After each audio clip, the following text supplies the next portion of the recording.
سید الانبیاء والمرسلین وعلى آلہ وصحبہ وأہل بیتہ اجمعین اما بعد فاعوذ باللہ من الشیطان الرجیم بسم اللہ الرحمن الرحیم ان اللہ اشترى من المؤمنین انفسهم واموالهم بأن لهم الجنة يقاتلون في سبيل الله فيقتلون ويقتلون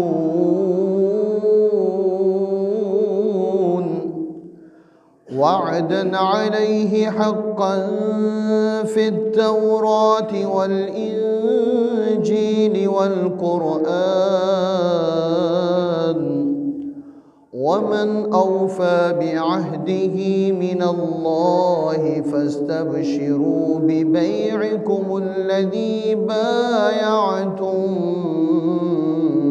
به وذلك هو الفوز العظيم صدق الله مولانا العظيم وصدق رسوله النبي الأمين الكريم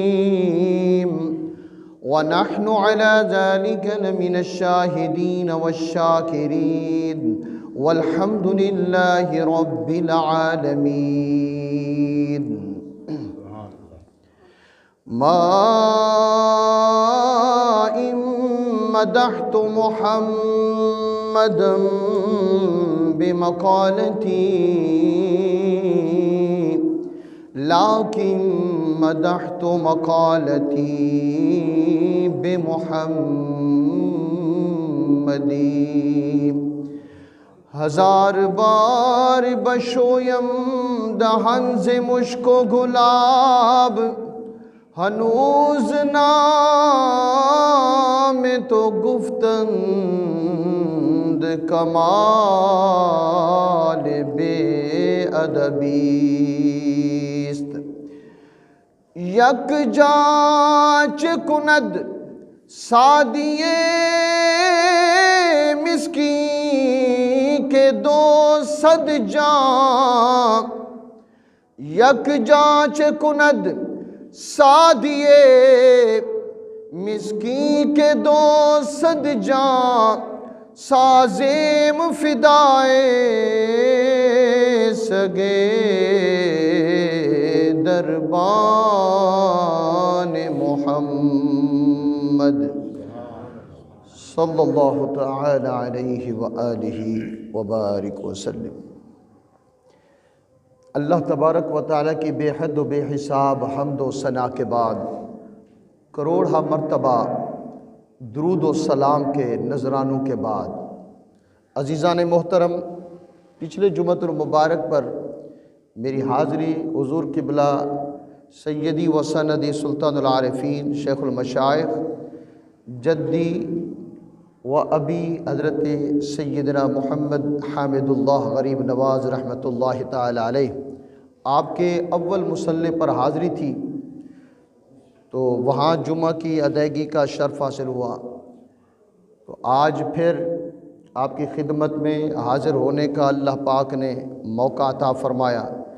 دعا ہے کہ میرا رب اپنے حبیب لبیب صلی اللہ تعالی علیہ وآلہ وسلم کے طفیل آج کی ہم سب کی حاضری قبول فرمائے۔ یہ ماہ مبارک شعبان المعظم کا مہینہ ہے، اور یہ مہینہ میرے آقا کریم صلی اللہ تعالی علیہ وسلم کی نسبت سے بے پناہ فضائل و مراتب والا مہینہ ہے۔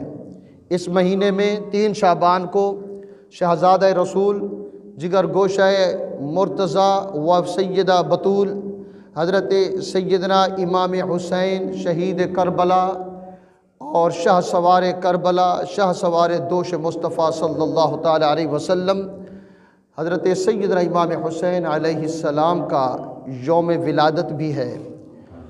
3 شعبان المعظم کی بھی روایت آتی ہے، 5 شعبان المعظم کی بھی روایت آتی ہے، اور اس کے بعد یہ مہینہ حضرت سیدنا زین العابدین سیدنا علی اکبر علیہ السلام یعنی اہل بیت کرام کی نسبت سے شعبان المعظم کو اللہ پاک نے بہت بڑی فضیلت عطا فرمائی، بہت بڑا درجہ عطا فرمایا۔ اور سب سے بڑی بات یہ ہے کہ شعبان المعظم وہ دروازہ ہے کہ جس کے کھلنے سے باب رحمت یعنی رمضان المبارک کا دروازہ کھلتا ہے، اور اللہ پاک کے حبیب کریم صلی اللہ تعالیٰ علیہ السلام اس مہینے میں شعبان المعظم میں اپنے غلاموں کو، صحابہ کرام رضوان اللہ تعالیٰ علیہ مجمعین کو جب آپ خطاب فرماتے تھے تو فرماتے تھے کہ یہ وہ مہینہ ہے کہ جس کے بعد وہ عظمت والا مہینہ آ رہا ہے کہ جس میں اللہ پاک نے اپنے کلام کو نازل فرمایا،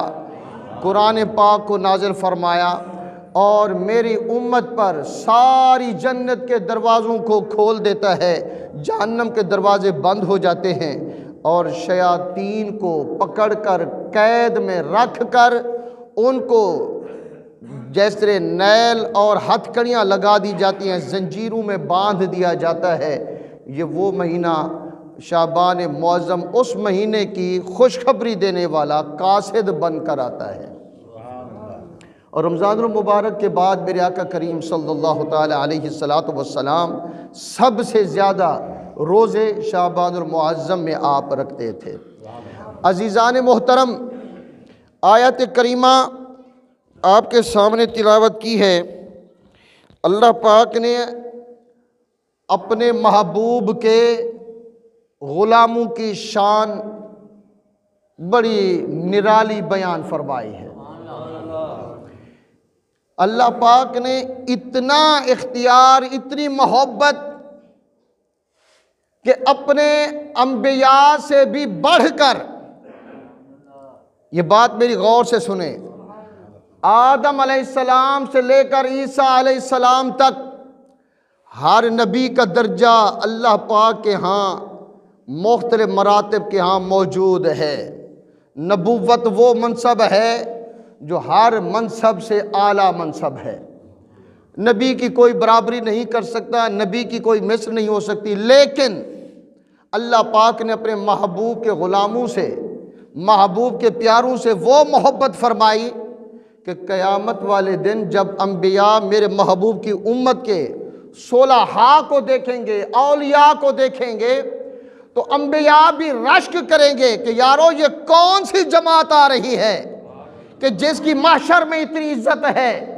تو اعلان ہوگا کہ یہ نہ نبی ہیں نہ رسول ہیں، یہ سید عالم سرور پاک محمد مصطفیٰ صلی اللہ تعالیٰ علیہ وآلہ وسلم کی امت کے نیک لوگ ہیں۔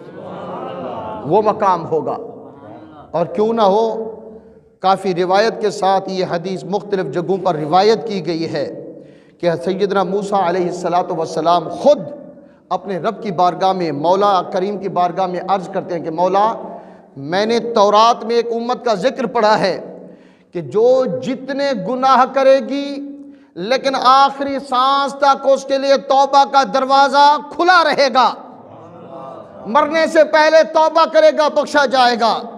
مولا یہ امت مجھے عطا فرما۔ رب کریم کی طرف سے جواب ہوگا کہ اے موسیٰ علیہ السلام، یہ امت، یہ میرے محبوب مصطفیٰ کریم کی امت ہے صلی اللہ علیہ وسلم۔ کتنا بڑا درجہ ہے۔ موسیٰ علیہ السلام پھر عرض کریں گے مولا، میں نے ایک اور خصوصیت ایک امت کی پڑھی ہے کہ وہ یہ ہے کہ ان کی عمر کم ہوگی لیکن ایک نیکی ان کی 1000 گنا زیادہ ان کو عطا ہوگی۔ 1000 گنا نیکی کا ثواب زیادہ، جب گناہ ہوگا تو گناہ ایک نیکی کا ثواب 1000 گنا زیادہ۔ مولا اتنی کم عمر ہونے کے باوجود جب وہ قیامت کے روز آئیں گے محشر میں میزان میں، تو آدم علیہ السلام سے لے کر قیامت تک آنے والے عیسیٰ علیہ السلام آخری میرے اللہ کے نبی، ان کی امت تک جتنے بھی پہلے نبی میرے آقا کریم کی امت کے سے پہلے گزر چکے ہیں، مولا ان کی نیکیاں تھوڑی ہو جائیں گی، جن کی عمریں بھی 900 سال ہوں گی، 600 سال ہوں گی، ہزار برس تک ہوں گی، لیکن یہ امت 50 برس بھی مشکل سے جیے گی، لیکن نیکیوں کا انبار لے کر آئے گی۔ مولا یہ امت تو مجھے دے دے۔ رب کریم ارشاد فرمائے گا، اے میرے موسیٰ علیہ السلام، یہ امت بھی کسی اور کی نہیں، میرے محمد مصطفیٰ کی امت ہے۔ اساں کیوں پہ بچ دوں سونے محمد دا منہ ہے۔ ہر نسبت میرے آقا کریم صلی اللہ تعالی علیہ وسلم کے ساتھ جڑی ہوئی ہے۔ آدم علیہ السلام کی امت بھی میرے اللہ کو پیاری ہوتی ہوگی، ابراہیم علیہ السلام کی امت بھی پیاری ہوگی، موسیٰ علیہ السلام کی امت بھی پیاری ہوگی، لیکن میرے دوست وہ پہلی امتیں تھیں، ان میں کوئی بندر بھی بن گئے۔ اللہ پاک ارشاد فرماتا ہے فَقُلْنَا لَهُمْ كُونُوا قِرَدَةً خَاسِئِينَ، ہم نے کہا تھا کہ ہفتے کے دن شکار نہیں کھیلنا، بس انہوں نے بات نہیں مانی، عذر دکھایا، ہیلا کیا، رب کو دھوکہ دیا، تو اللہ پاک نے ارشاد فرمایا فَقُلْنَا لَهُمْ، ہم نے ان کو حکم دیا کونو ہو جاؤ قِرَدَةً خَاسِئِينَ، بگڑے ہوئے بندر بن جاؤ۔ 3 لاکھ کی آبادی کی بستی بندر بن گئی۔ اللہ پاک کے جلال کو، اللہ پاک کو جلال آیا، 3 لاکھ کی بستی بندر بن گئی۔ قرآن پاک میں تذکرہ موجود ہے، یہ امت حضرت داؤد علیہ السلام کی امت تھی۔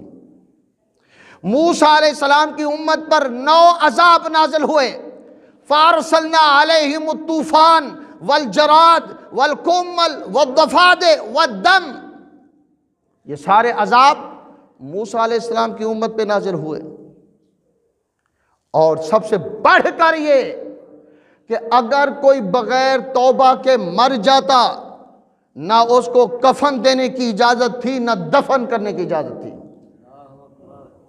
تو موسیٰ علیہ السلام نے عرض کی، مولا ایک امت ایسی بھی آئے گی کہ جب موت کا فرشتہ آتا ہوگا اور وہ تجھ کو بندہ بھول کر پکار دے کہ مولا مجھے بخش دے، تو مولا تو اس کی آس کو، اس کی آواز کو اور لبیک کہے گا، لبیک یا عبدی، بندے بول میری رحمت تیرے لیے حاضر ہے۔ مولا مجھے ایسی امت عطا فرما۔ میرا رب ارشاد فرمائے گا، اے میرے موسیٰ علیہ السلام، یہ امت بھی میرے مصطفیٰ کی امت ہے۔ نہیں، 4 نہیں، 70 خصوصیات حضرت موسیٰ علیہ السلام گنواتے گئے، عرض کرتے گئے رب کو۔ ہر مرتبہ اللہ نے ارشاد فرمایا کہ اے موسیٰ، یہ امت میرے محبوب محمد عربی صلی اللہ تعالیٰ علیہ وسلم کی امت ہے۔ عزیزان گرامی ذرا غور کیجئے، آخر میں حضرت سیدنا موسیٰ علیہ السلام کیا فرماتے ہیں؟ عرض کرتے ہیں مولا میری ایک گزارش سن لے۔ رب نے فرمایا موسیٰ بولیے کیا آپ چاہتے ہیں؟ تو موسیٰ علیہ السلام عرض کرتے ہیں مولا جب تیرے محبوب کی امت کا اتنا مقام، تیرے محبوب کی امت کی اتنی فضیلت، یا اللہ یہ منصب نبوت لے لے، مجھے اپنے محبوب کا امتی بنا دے۔ حضرت شیخ عبدالحق محدث دہلوی رحمۃ اللہ علیہ تعالی مدارج النبوت میں لکھتے ہیں، فرماتے ہیں کہ اللہ پاک کی طرف سے جواب آئے گا کہ اے موسیٰ، نبی تو میرا مقرب ایک منصب ہے، رسول میرا مقرب ایک خاص منصب ہے، میں نے تجھے نبی بھی بنایا، رسول بھی بنایا، مولا یہ تیرا شکر ہے تو نے بنا دیا، لیکن محبوب کی امت کا شان دیکھتا ہوں تو سب سے جدا نظر آتا ہے۔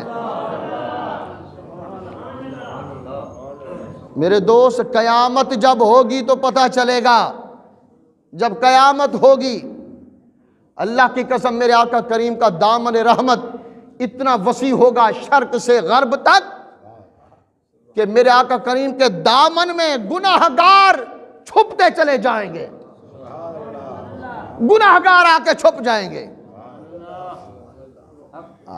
حضرت حسن رضا خان بریلوی اعلیٰ حضرت فاضل بریلوی کے چھوٹے بھائی حضرت حسن رضا خان فرماتے ہیں کہ ڈھونڈا ہی کریں حشر میں صدر محشر کے سپاہی، ڈھونڈا ہی کریں حشر میں صدر محشر کے سپاہی، وہ کس کو ملے جو تیرے دامن میں چھپا ہو۔ میرے آقا، جو گناہگار آپ کے دامن میں آ کے چھپ گیا، چاہے فرشتے ڈھونڈتے رہیں، جو آپ کے دامن میں آ گیا وہ رب کی رحمت میں آ گیا۔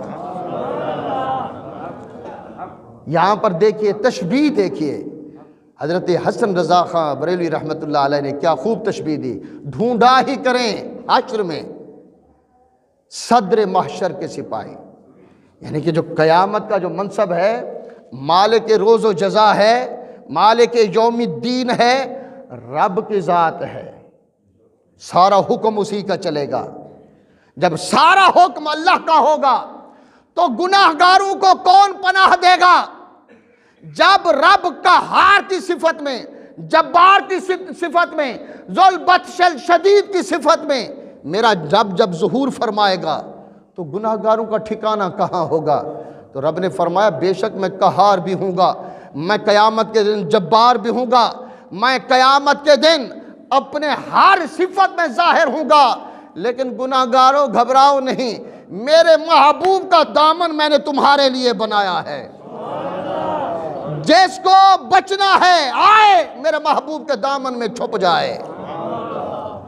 تو فرماتے ہیں ڈھونڈا ہی کریں حشر میں صدر محشر کے سپاہی، سپاہیوں سے مراد فرشتے ہیں، اور صدر محشر رب کی ذات ہے۔ رب کے سپاہی حشر میں ذرا غور کریں، جب کسی اشتہاری کے پیچھے پولیس لگی ہوتی ہے، ٹوں ٹاں ہوتی ہے، ہوٹر لگے ہوتے ہیں، اور آگے پیچھے بندوقیں ریفلیں لے کر کہتے ہیں اشتہاری ہیں، یہ مجرم ہے، ان کو پکڑنا ہے۔ تو قیامت کے دن اللہ پاک کی فورس بھی تو ہے، فرشتے بھی ہوں گے، کوئی جہنم کا فرشتہ، کوئی جنت کا فرشتہ، کوئی میزان کا فرشتہ، تو یہ فوج ہوگی اللہ پاک کی آرمی، ہر بندے کو دیکھ کے وہ کوئی جو نا اس دن کسی کو کوئی ہوش نہیں ہوگا۔ قرآن پاک میں اللہ پاک ارشاد فرمائے الاخلاء یومئذ عدو لبعض عدو، کہ قیامت کے دن، یا اسی طرح آیت ہے میرا رب فرماتے قرآن پاک میں کہ قیامت کے دن جو دوست ہوگا، ایک دوسرے سے پیار کرنے والے ہوں گے، ایسے رشتے ماں باپ بہن بھائی سب سے قریبی رشتہ یہی ہے، جو ماں اپنے بچوں پر جان چھڑکتی ہے، جو باپ اپنے بچوں پر اپنی جان قربان کر دیتا ہے۔ قیامت کے دن میرا رب فرماتا ہے کہ یہ دوست ایسے ہوں گے جیسے ایک دوسرے کو جانتے تک نہیں ہے۔ ماں اپنی اولاد کو پہچاننے سے انکار کر دے گی، یہ نہیں کہ پتہ نہیں ہوگا، پتہ ہوگا کہ دنیا میں اس کا رشتہ میری اولاد کے ہے، یہ میرا بیٹا بھی ہے بیٹی بھی ہے۔ باپ کو بھی پتہ ہوگا کہ یہ میرا بیٹا ہے بیٹی ہے، اولاد کو بھی پتہ ہوگا کہ یہ ہمارے والدین ہیں۔ لیکن جب رب دکھانا چاہتا ہے کہ جس دن کوئی رشتہ کام نہیں آئے گا، ماں باپ کام نہیں آئے گے، دوست احباب تو دور کی بات ہے، تو اس دن کیا ہوگا؟ ڈھونڈا ہی کریں محشر میں صدر محشر کے سپاہی، ڈھونڈا ہی کریں حشر میں صدر محشر کے سپاہی، وہ کس کو ملے جو تیرے دامن میں چھپا ہو۔ یہ میرے آقا کی ذات ہوگی جو بلا کر کہیں گے کہ آنا لہا آنا لہا آنا لہا۔ ہر نبی کے پاس اسی نبی کی امت جا کے دروازہ کھٹکھٹائے گی کہ حضور ہم آپ کا کلمہ پڑھتے تھے، آپ ہمارے نبی ہیں، اٹھیے ہمارے ساتھ چلیے۔ تو انبیاء کہیں گے اذہبوا الی غیری، اذہبوا الی غیری، آج میری طرف نہیں آؤ، کسی اور کی طرف جاؤ۔ ہر نبی اپنی امت کو یہی جواب دے گا۔ تو ہر نبی بھی، ان کی امتیں بھی حضرت عیسیٰ علیہ السلام کے در پر حاضر ہوں گی۔ حضرت عیسیٰ علیہ السلام کو عرض کریں گی کہ حضور دنیا میں آپ خوشخبری دیتے تھے، یہ اللہ کا دیکھیں نظام دیکھیں کہ انبیاء سے لے کر ان کی امت تک کوئی یہ نہ کہے کہ مجھے قیامت کے دن میرے نبی نے بخشوایا، کوئی یہ نہ کہے کہ قیامت کے دن مجھے آدم علیہ السلام، ابراہیم علیہ السلام، موسیٰ علیہ السلام، ان کا امتی یہ دعویٰ کرے کہ مجھے میرے نبی نے بخشوایا۔ میرا رب دکھانا چاہتا ہے کہ آؤ دیکھو، میں نے اپنے محبوب کو اول بھی بنایا، آخر بھی بنایا۔ یہ اولین کا بھی نبی ہے، یہ آخرین کا بھی نبی ہے۔ ذرا توجہ کیجئے گا کہ ساری امتیں جمع ہو کر سیدنا عیسیٰ علیہ السلام کے در اقدس پر حاضر ہیں۔ سارے نبی، آدم علیہ السلام بھی، ان کی امت بھی، سارے انبیاء اپنی امتوں کو لے کر عیسیٰ علیہ السلام کے پاس۔ تو عیسیٰ علیہ السلام کہیں گے کہ میں تو خود تو کچھ نہیں کر سکتا، لیکن ہاں ایک خوشخبری میں دنیا میں دیتا تھا۔ جب لوگ مجھے ستاتے تھے، جب لوگ مجھے قتل کرنا چاہتے تھے، جب لوگ مجھے صلیب پر چڑھانا چاہتے تھے، میرا گلا کاٹنا چاہتے تھے، تو مجھے رب کی طرف سے خوشخبری آتی تھی، عیسیٰ گھبرا نہیں، گھبرا نہیں، تو میرے محبوب کا قاصد بن کے آیا ہے، اٹھ خوشخبری سنا۔ عیسیٰ علیہ السلام پھر مجمع کے سامنے کھڑے ہو کر کہتے تھے، لِمَ تُؤْذُونَنِی، اے میری امت مجھے کیوں تم تکلیف دینا چاہتے ہو؟ لِمَ تُؤْذُونَنِی، مجھے تکلیف کیوں دیتے ہو؟ کہ میں وہ ہوں وَمُبَشِّرًا بِرَسُولٍ يَأْتِي مِن بَعْدِ اسْمُهُ احمد، میں تو اللہ کی طرف سے خوشخبری دینے والا ہوں، اور خوشخبری بھی عام نہیں ہے، میں آیا ہوں، میرے بعد اللہ نے وہ نبی، وہ رسول آنے والا ہے جس کے در پر سارے انبیاء بھی دامن پھیلا کے کھڑے ہوں گے، وہ نبی آنے والا ہے۔ تو عیسیٰ علیہ السلام فرمائیں گے قیامت کے دن بروز حشر، آؤ میں خود تو کچھ نہیں کر سکتا، لیکن آپ کو اسی در پہ لے کے جا سکتا ہوں۔ دوستو ساری امتیں، آدم علیہ السلام کی ذات سے لے کر عیسیٰ علیہ السلام تک، انبیاء بھی، رسول بھی، ساری امتیں اکٹھی ہو کر میدان حشر کیوں کہا گیا؟ کسی نے کہا کہ میدان حشر کو اس لیے کہا گیا کہ حشر برپا ہوگا، سوا نیزے کے برابر سورج ہوگا، زمین جل کر ترامے کی بن جائے گی، اور ہر طرف ہاہکار مچی ہوگی، کسی کو اپنے گھٹنے گردن کے نیچے دیکھنے کا بھی ہوش نہیں ہوگا، حتیٰ کہ قیامت کے دن حدیث پاک سنیے، حدیث پاک میں آتا ہے کہ قبر سے جب انسان اٹھے گا تو بے لباس ہوگا، کوئی لباس نہیں ہوگا، اور غالباً یہ حدیث حضرت سیدہ عائشہ صدیقہ ام المؤمنین کی طرف سے ہے۔ آپ فرماتی ہیں کہ میں نے عرض کی، آقا قیامت کے روز جب ہر انسان بے لباس ہوگا تو شرم سے مر نہ جائیں گے؟ اب سنیے میرے آقا نے کیا فرمایا۔ میرے آقا نے فرمایا، عائشہ یہ قیامت کا دن ہوگا، گردن سے نیچے دیکھنے کی کسی کو ہمت نہیں ہوگی، اپنے آپ کا پتہ نہیں ہوگا، اپنے جسم کا ہوش نہیں ہوگا۔ تم لباس کی بات کرتی ہو، وہاں تو ہر ایک کو حشر بپا ہوگا، قیامت کا دن ہوگا جس کے لیے رب نے فرمایا القارعہ مل قارعہ وما ادراک مل قارعہ، وہ قیامت کا دن ہوگا جس دن ہر طرف ہاہاکار زلزلہ ہوگا، کوہرام بپا ہوگا، دودھ پلاتے ہوئے بچے کو ماں ایسے پھینک کر بھاگ جائے گی، وہ دن ہوگا، رب دکھائے گا۔ پھر فرمایا وما ادراک مل قارعہ، اور تمہیں کوئی ادراک یا فہم یا کوئی علم ہے کہ یہ زلزلہ، یہ ہاہاکار، یہ کھڑکھڑانے والی کیا ہوگی؟ رب فرماتا، تعارف دیکھیں قیامت کا، رب فرماتے یوم یکون الناس، جس دن انسان ہوں گے کس طرح؟ کل فراش المبثوث، یہ ہم کاپاس کو جب کیا دھنی دے نا، دھنی دے یا ادو پیہی دے، یہ کپاس جب ہم دھنتے ہیں تو چھوٹے چھوٹے ذرات ہوا میں بکھر کے اڑنے لگ جاتے ہیں۔ رب فرماتا ہے کہ پہاڑ انسان اس طرح ہوا میں اڑ رہے ہوں گے کہ کسی کو کوئی ہوش نہیں ہوگا۔ وَتَكُونُ الْجِبَالُ كَالْعِهْنِ الْمَنْفُوشِ، یہ جو آج بڑے بڑے کیٹو جیسے پہاڑ، ہمالیہ جیسے پہاڑ کھڑے ہیں، یہ ایسے اڑ رہے ہوں گے جیسے کبھی زمین پر تھے بھی نہ۔ تو یہ قیامت کا روز ہوگا۔ سیدہ عائشہ صدیقہ رضی اللہ تعالی عنہ ام المومنین فرماتی ہیں، عرض کرتی ہیں یا رسول اللہ، قیامت کے دن ہر کوئی بے لباس ہوگا؟ میرے آقا نے فرمایا عائشہ، کسی کو اپنے وجود کا پتہ بھی نہیں ہوگا، کسی کو اپنے وجود کا پتہ نہیں ہوگا، یہ قیامت ہوگی۔ تو ایسے عالم میں کوئی کہتا ہے قیامت اس طرح ہے۔ اب عاشق کیا کہتا ہے؟ یہ چکر کیا ہے کہ حضرت آدم علیہ السلام سے لے کر امت بھاگ رہی ہے حضرت نوح علیہ السلام کے پاس، نوح علیہ السلام سے لے کر ابراہیم علیہ السلام کے پاس، پھر حضرت یعقوب، پھر حضرت سیدنا اسحاق، پھر حضرت یعقوب، پھر سیدنا یوسف، پھر حضرت سیدنا داؤد، سلیمان، حضرت موسیٰ، حضرت عیسیٰ علیہ السلام تک 1,24,000 کم و بیش انبیاء اور رسل، سارے قیامت میں کوئی ادھر چکر لگا رہا ہے، کوئی ادھر چکر لگا رہا ہے۔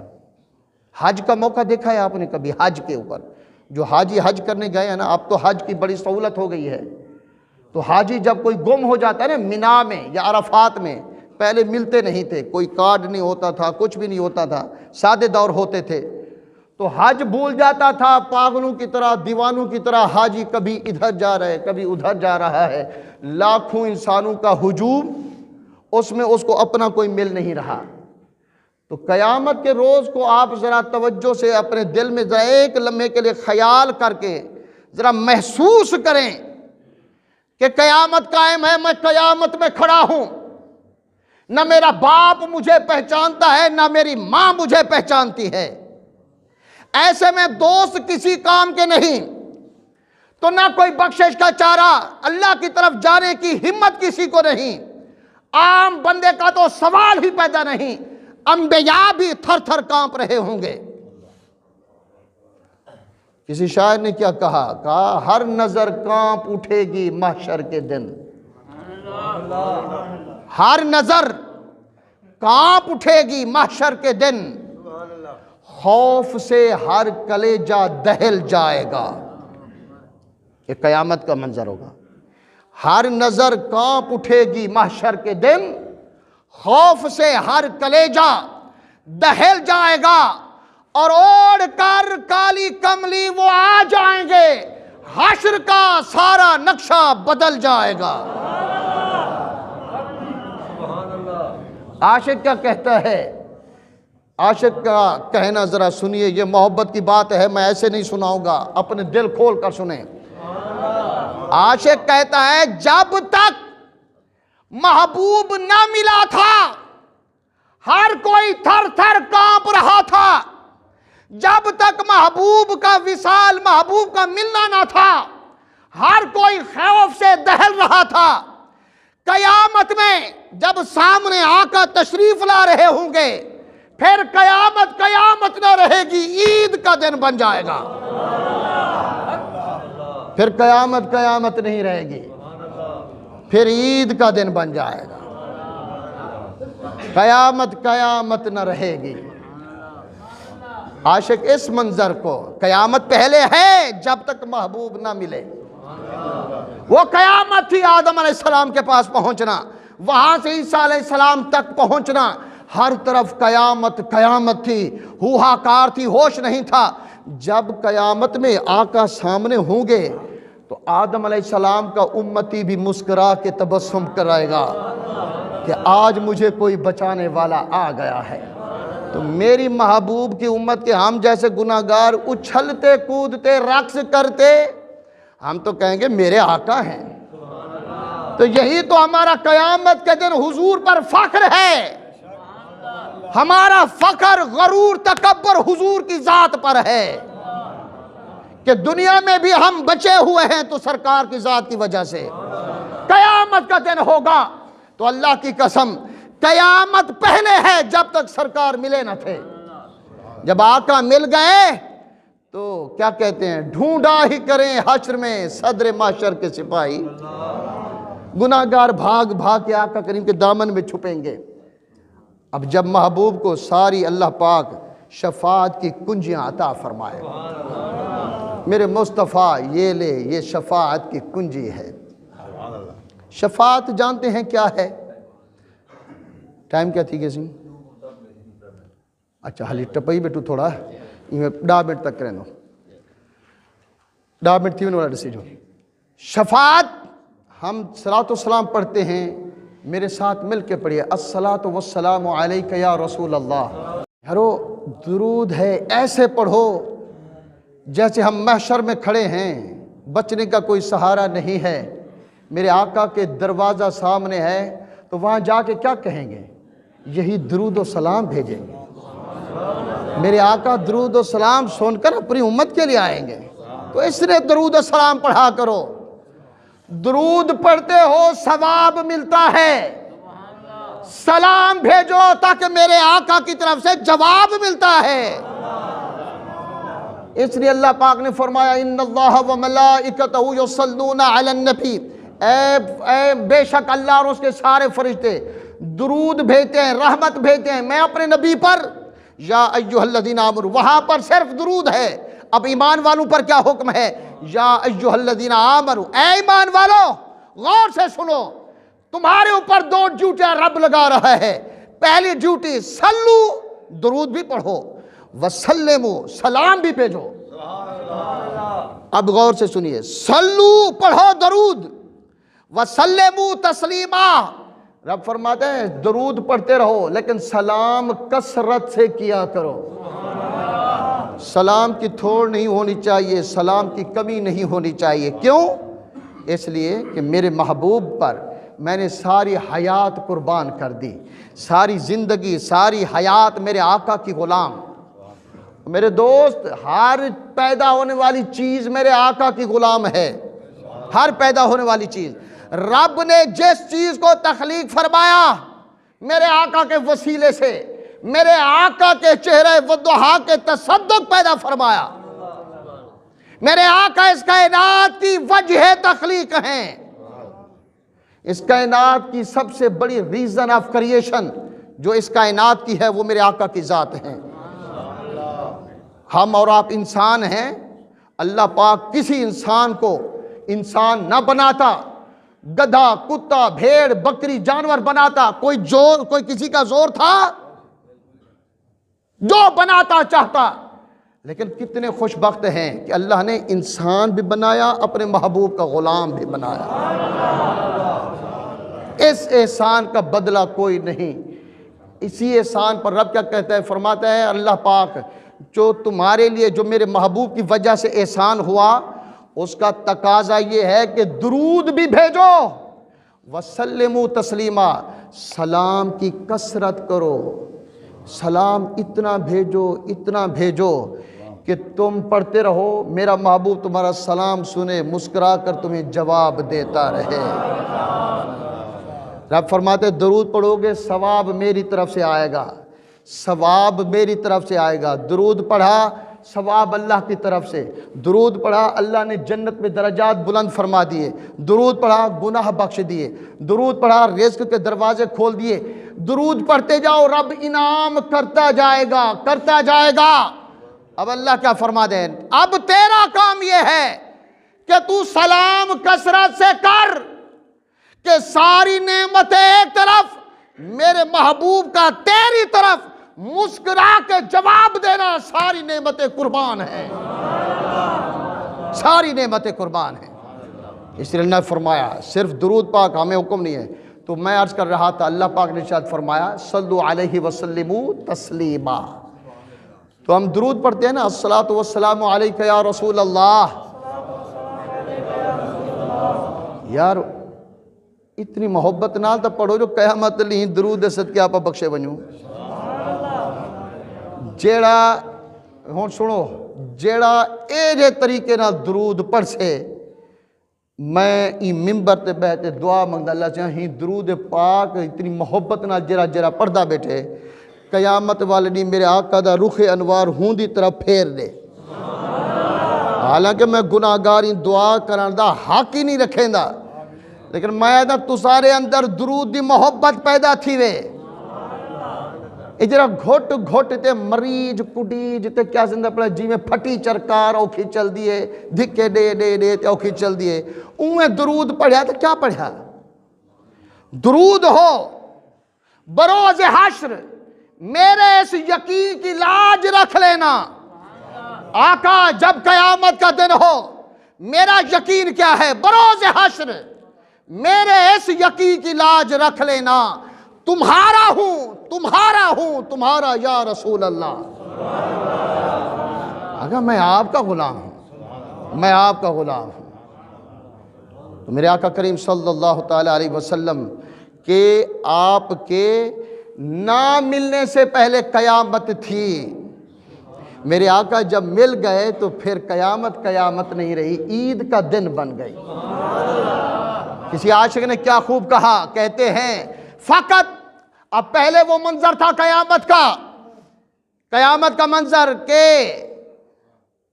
ہر نظر کانپ اٹھے گی محشر کے دن، خوف سے ہر کلیجہ دہل جائے گا، اوڑھ کر کالی کملی وہ آ جائیں گے، حشر کا سارا نقشہ بدل جائے گا۔ اور عاشق کیا کہتے ہیں؟ اچھا عاشق کی روح تڑپ اٹھے، انہوں نے کہا اچھا پھر سنو، فقط اتنا ہی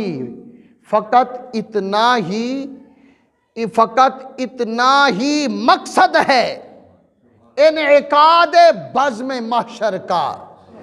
اب یہاں میدان حشر نہیں رہا، جب میرے سرکار مل گئے تو حشر کی پھر بزم ہو گئی، محفل سج گئی۔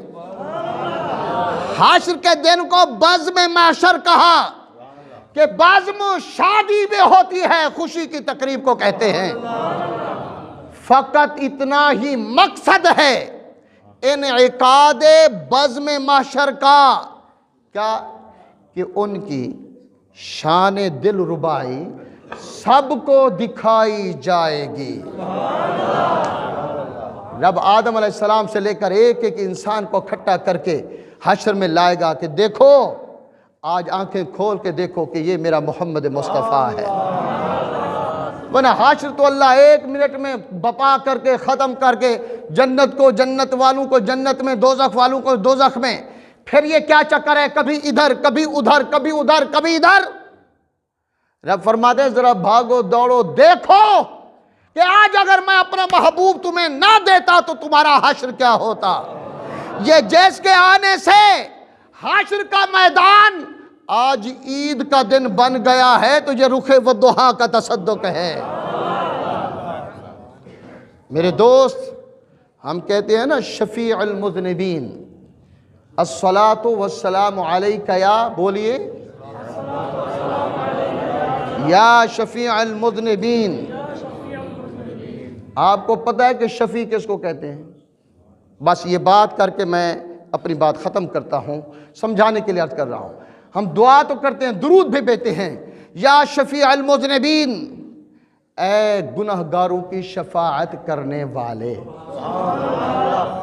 اب سنیے، شفیع کس کو کہتے ہیں؟ یہ لفظ نکلا ہے شفع سے۔ کس سے نکلا ہے؟ شفع سے۔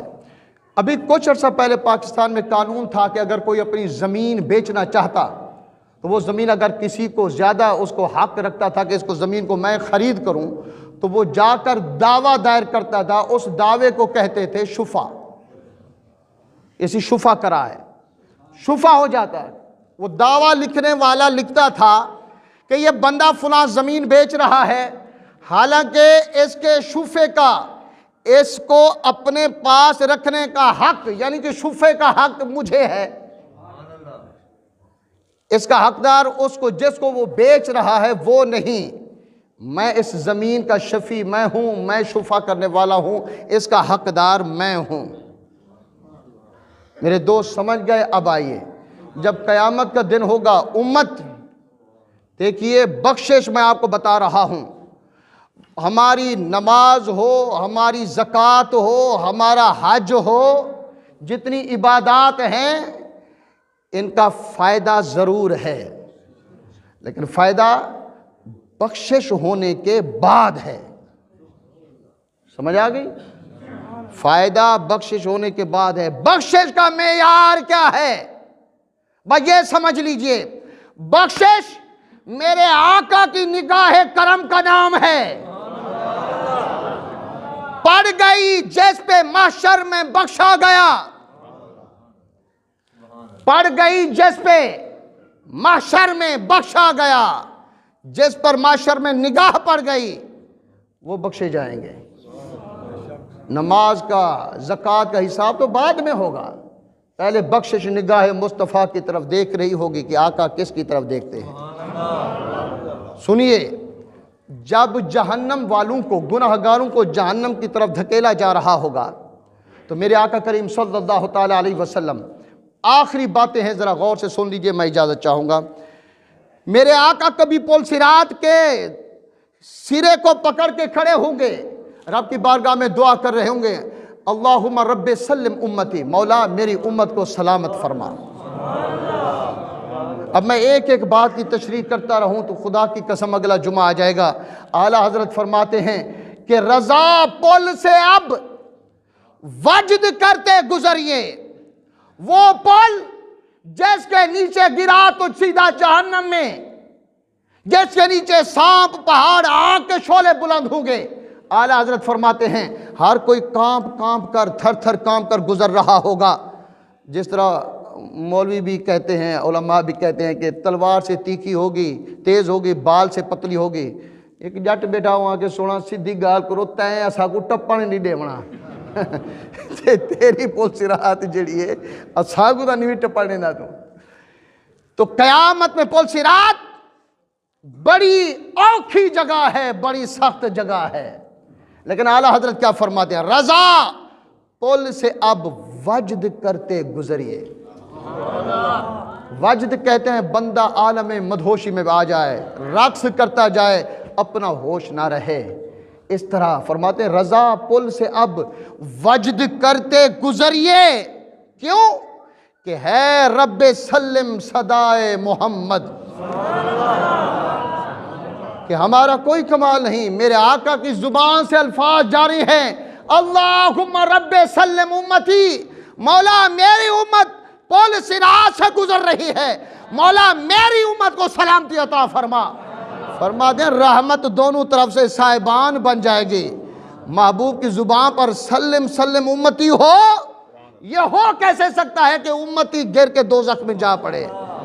اعلیٰ حضرت فرماتے ہیں جب محبوب کی زبان سے یہ نکلے گا تو میں چل کے نہیں گزروں گا، میں وجد کرتا جاؤں گا۔ تو دوستو، گناہ گاروں کو جب جہنم کی طرف لے جایا جا رہا ہوگا تو میرے آقا جہنم کے دروازے پہ آ کے کہیں گے رک جاؤ۔ سارے گناہ گار رک کر آقا کو دیکھیں گے کہ حضور آ رہے ہیں۔ ایمان شرط ہے، دیکھیے ایمان شرط ہے۔ ایمان اللہ کو ایک ماننا، میرے محبوب کو اللہ کا محبوب، میرے محبوب کو کل کائنات سے بڑھ کر پیار کرنا، میرے محبوب کو اپنی جان سے زیادہ پیار کرنا، میرے محبوب کو اپنا ایمان سمجھنا۔ بس اس پر بات ختم ہے۔ میرے آقا فرمائیں گے سارے جہنم والے رک جاؤ، سارے رک جائیں گے۔ اب جہنم والوں کو گناہ گار ہوں گے، ایمان تو ہوگا لیکن ان کے اندر رونق آ جائے گی۔ پہلے جو مردہ چہرے تھے اب رونق آ جائے گی، چمک آ جائے گی، ایک دوسرے کو کونیاں ماریں گے کہ ہون چھٹن دا ویلا آ گیا، ہون چھٹن دا ویلا آ گیا ہے، اب بخشے جانے کا موقع وقت آ گیا ہے۔ تو میرے آقا کریم سارے گناہ گاروں کو لے کر رب کریم کی بارگاہ میں حاضر ہوں گے۔ محبوب ارشاد کریں گے، عرض کریں گے مولا تو نے مجھے شفیع نہیں بنایا؟ مولا میں شفا تیری بارگاہ میں مقدمہ کرتا ہوں کہ میں شفا دائر کر رہا ہوں۔ رب فرمائے گا میرے مصطفیٰ تو چاہتا کیا ہے، تو بتا تو صحیح۔ مولا میرا شفا یہ ہے کہ یہ جتنے گناہ گار ہیں ان پر میرا حق ہے۔ او ہونتا درود پڑھو چاہ گنبد خضراء میں آواز جائے، میرے آقا کا نظر کرم ہماری طرف ہو جائے۔ مولا میں شفا کر رہا ہوں، شفع کا مالا مالک یہ ہے، مولا یہ جو گناہگار ہیں یہ جہنم کے حقدار نہیں، ان کا حقدار تیرا محبوب محمد مصطفیٰ ہے، یا شفیع المذنبین۔ تو میرے محبوب شفع کر کے، اس کو کہتے ہیں شفیع، ان گناہگاروں کو لے کر جنت میں داخل فرمائیں گے۔ اور پھر رب فرمائے گا محبوب وَلَسَوْفَ يُعْتِيكَ رَبُّكَ فَتَرْضَىٰ، محبوب تیرے رب کی تو عطائیں اتنی ہیں تیرے اوپر، عطائیں اتنی ہیں کہ رب دیتا جائے گا، صرف مقصد یہ ہے رب کا فَتَرْضَىٰ کہ تو خوش ہو جائے، محبوب تو راضی ہو جائے۔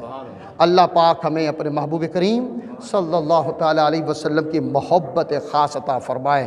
اگر محبوب کو خوش دیکھنا چاہتے ہو، محبوب کو راضی دیکھنا چاہتے ہو، تو محبوب کے جگر پاروں سے محبت کرو۔ محبت ایسے نہیں ملتی کہ ڈائریکٹ کہیں ہم سرکار کے عاشق ہیں، نہیں، سرکار کا عاشق بننے کے لیے علامت ضروری ہے۔